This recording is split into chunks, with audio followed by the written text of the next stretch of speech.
yang paling penting, wa hasunat akhlaquhu. Ada yang pintar tapi akhlaknya minus. Jadi akhlaknya kurang, pintarnya iya. Dan biasanya kalau orang pintar akhlaknya kurang, kepintarannya seringkali bermasalah. Ini yang diisyaratkan di Al-Quran surah kedua Al-Baqarah di ayat 204. Kalau kangen sama posisinya, paling kiri sebelah atas. Wa minan nasi may yu'jibuka qawluhu fil hayatid dunya wa yushhidullaha ala ma fi qalbihi wa huwa aladdul khisam wa idza tawalla sa'a fil ardi liyufsida fiha wa yuhlikal hartha wan nasl wallahu la yuhibbul fasad wa idza qila lahu ittaqillaha akhadhathu al'izzatu bil itsmi fahasbuhu jahannam. Ini yang paling bahaya. Dan di antara sekian orang itu Anda akan temukan, kata Al-Quran, orang-orang yang kalau bertutur itu retorikanya begitu menarik. Kata-kata kalimatnya, logikanya seakan benar dan cantik. Dan kadang-kadang membawa nama Allah. Itu kalau dilihat turunan tafsirnya di An-Nisa, Quran surah keempat ayat 140.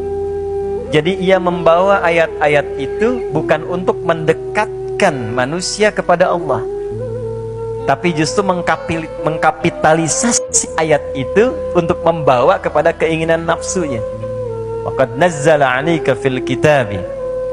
Ingat Quran surah keempat ayat 140. An idza sami'tum ayatillahi yukfaru biha wa yustahza'u biha fala taq'udu ma'ahum hatta yakhudu fi haditsin ghairi innakum idzam mithluhum innallaha jami'ul munafiqina wal kafirina fi jahannam jami'a. Wa qad nazzala 'alaikum fil kitabi, telah tetap ketentuan. Qad itu ada 3 fungsi di bahasa Arab. 1 litahqiq, untuk memberikan jaminan. 2 litaqrib. Kalau tahqiq itu menjamin kepastian dan ada unsur taukid di dalamnya. Qad aflahal mu'minun. Aku jamin, kata Allah, aku jamin, aku pastikan kalau benar imannya, iman kita benar, aku jamin setiap insan beriman yang benar imannya itu akan menggenggam kebahagiaan dan kesuksesan dalam setiap tahapan hidupnya. Jadi kalau ada yang belum sukses dan belum bahagia, yang jadi persoalan mungkin bukan karena kedudukannya, bukan karena hartanya, mungkin yang bermasalah imannya.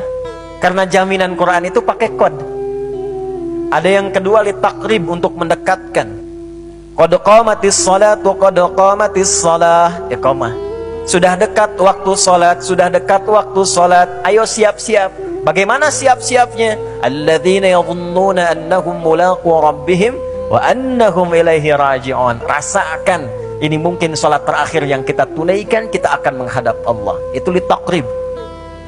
Jadi tahqiq, taukid, taqrib.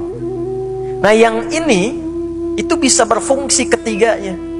Akan tiba masanya, mungkin dekat-dekat kita sekarang, takrib. Akan tiba waktunya, dan Allah jamin itu terjadi. Ada orang-orang yang kalau berbicara membawa ayat-ayat Quran, tapi untuk diputar balikan.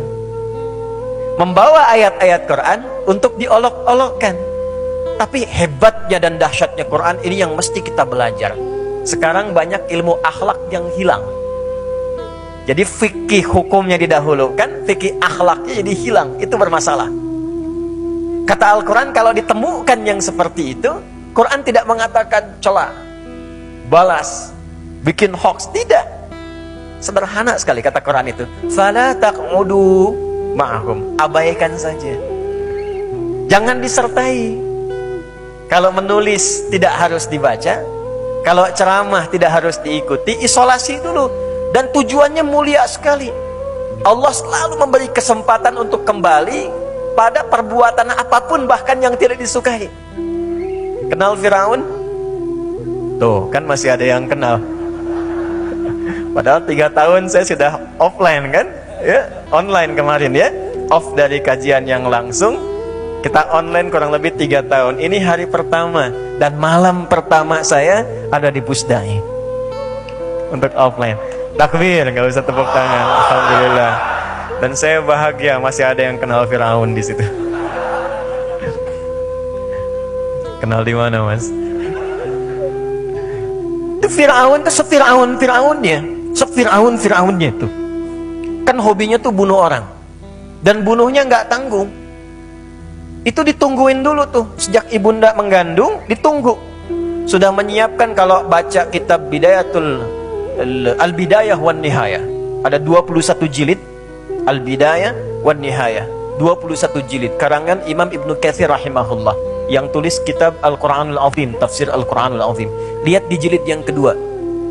Jilid yang kedua yang mengisahkan tentang kisah perjuangan Ummu Musa, ibunya Musa alaihissalam, bagaimana merawat Musa ketika baru dilahirkan. Itu kisahnya viral dan diabadikan di Quran nanti. Setiap ibu yang tengah mengandung itu mesti didampingi oleh satu yang menginteli sekaligus siap dengan algojoknya. Kalau lahir laki-laki, seketika langsung. Jadi begitu keluar, itu bahasa Rusianya Pak, borojol gitu ya. Keluar itu, begitu dilahirkan, laki-laki eksekusi. Dan cara mengeksekusinya itu kejam sekali.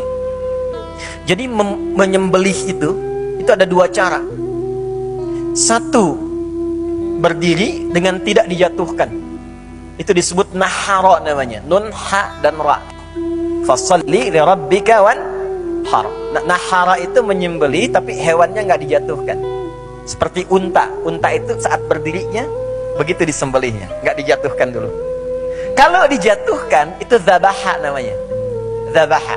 Karena itu kalau sapi, kerbau, kambing, domba dan sejenisnya di hari korban disembelihkan, dijatuhkan dulu ya. Itu pun ada tekniknya tuh. Jadi bukan ditarik-tarik kayak main tarik tambang tuh. Ya. Ada simpulnya, tarik jatuh, kemudian kata Nabi, idza dzabhtu fa'asil dzabha. Tajamkan pisaunya. Dan menajamkannya pun enggak di depan hewannya. Hati-hati. Sabar ya, nih tajamin nih biar enggak sakit. Hewannya masih jauh. Nah itu sekali sembelihan selesai. Kali-kali itu menggunakan tasydid, dzabbaha yudzabbihu. Kalau terus berlangsung dan jamak sifatnya, maka menggunakan waw dan nun, yudzabbihuna. Diabadikan di Quran surah kedua Al-Baqarah di ayat ke-49. Wa idz najjaynakum min ali fir'auna yasumunakum su'al azab yudzabbihuna abna'akum wa yastahyuna nisa'akum. Perempuan bebas. Tapi kalau laki-laki keluar, itu caranya mengeksekusinya, ambil banting ke bawah, jatuhkan dan digorok berkali-kali untuk memastikan bahwa itu telah meninggal. Tapi sekejam-kejamnya Firaun, Fir'aunnya hobi bunuh orang, mengangkat diri sebagai Tuhan. Satu-satunya makhluk di muka bumi yang diviralkan di Quran mengaku Tuhan itu Firaun.